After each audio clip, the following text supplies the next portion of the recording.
Good morning, Pre-K 1 and Pre-K 2. It's Mr. Pimsler.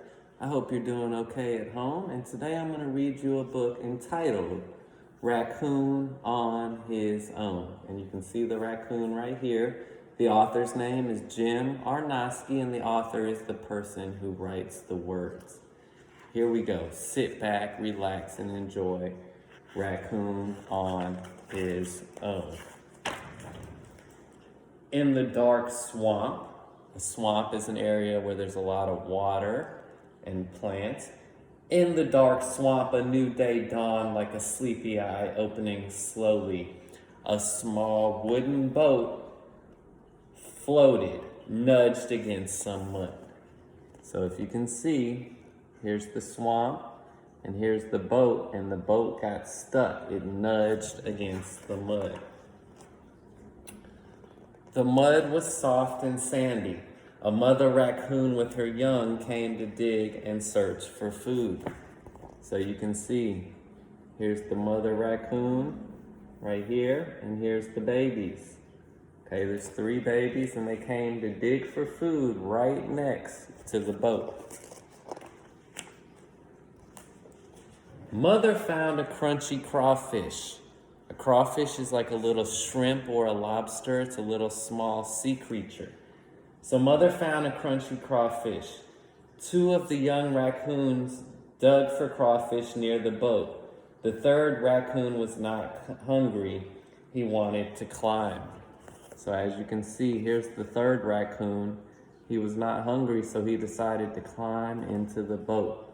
I'm not so sure this is the best idea. Here they are, digging for food. Let's see what happens.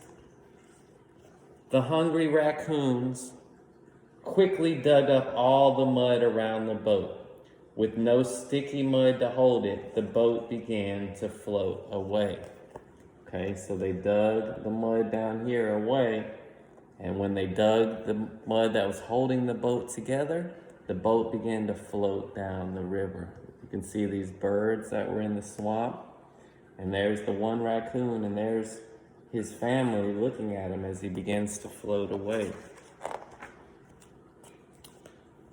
The raccoon in the boat looked up. A chill ran down his spine. That means he was frightened. He was a little nervous. He was drifting in the boat alone. He was on his own for the very first time. So he's never been all alone. He's never been by himself. So we know how he feels. He's nervous. He misses his family. He was on the boat for the very first time. Afraid to jump into the dark water, he stared back at the mud bank. The boat silently carried him downstream. And just look at that face. Okay, he's nervous, he's frightened. Let's see what happens. The raccoon reached up to grab a sturdy branch and climb out of the moving boat, but the branch was too high. So he reached up to grab this sturdy branch, which means a strong branch, so he could climb out of the boat, but it was out of reach, it was too high. Here you can see it looks like a pelican in the water, all kinds of creatures in this swamp. The boat glided under another branch. This branch was low enough to climb, but the raccoon saw the shape of a large snake. A long snake draped across the branch, and he ducked down. So look at this. He was going to reach up. There's the raccoon. He was going to reach up to this branch, but look at that large brown snake. Scary creatures in the swamp. No place for a raccoon to be all by himself. He crawled to the other end of the boat.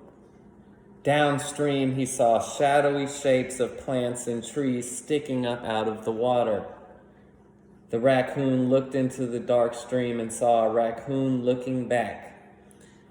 Was it actually another raccoon, or was it his reflection? It's his reflection, like a mirror. His reflection kept him company as the boat moved along, through air so still, on water so smooth.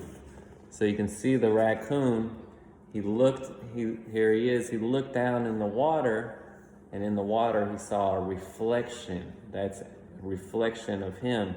It's the same thing, just like a mirror. But it made him feel a little better because he got to see somebody that looked like him.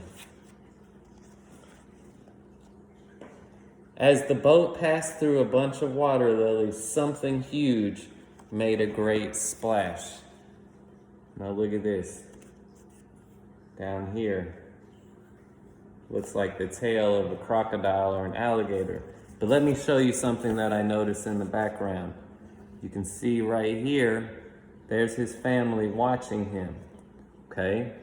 So they're watching him and they're trying to rescue him. I just want you to be aware of that. There they are, his family.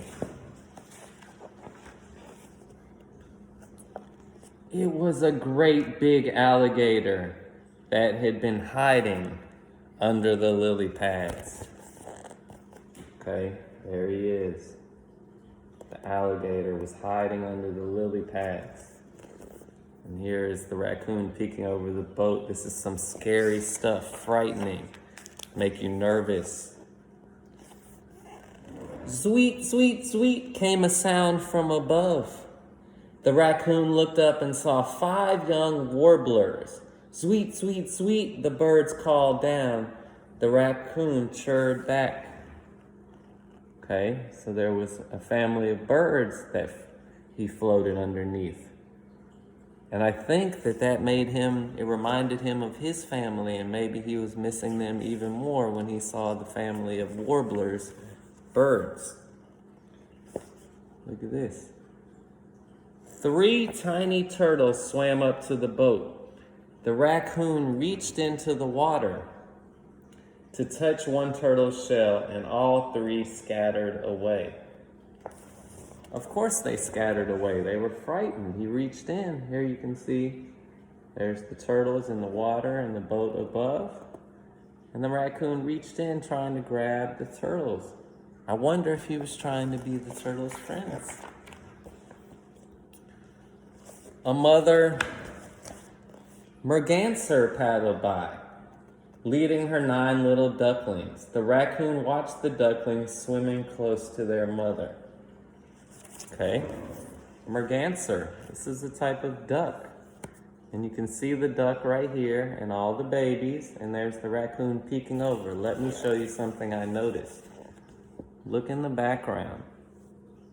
You can see the mother and the other raccoons coming, still watching their little baby raccoon, trying to come rescue the lost raccoons, watching the ducks. Suddenly, the boat bumped into another mud bank and stopped. The raccoon saw his family coming to meet him. He ran to meet his mother. So here's the raccoon, and there's his family. They're that close. Okay, he's coming to meet his family.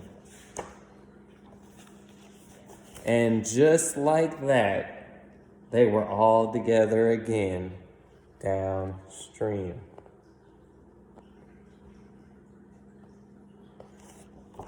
The end. And my question was, why did the raccoon end up in the boat all alone, all on his own? How did the raccoon end up all alone on his own on the boat? I hope you enjoyed the story, Read Children. I miss you guys. I do. Be good for your parents. Do the right thing at home. And I'll talk to you soon. I love you guys. Bye.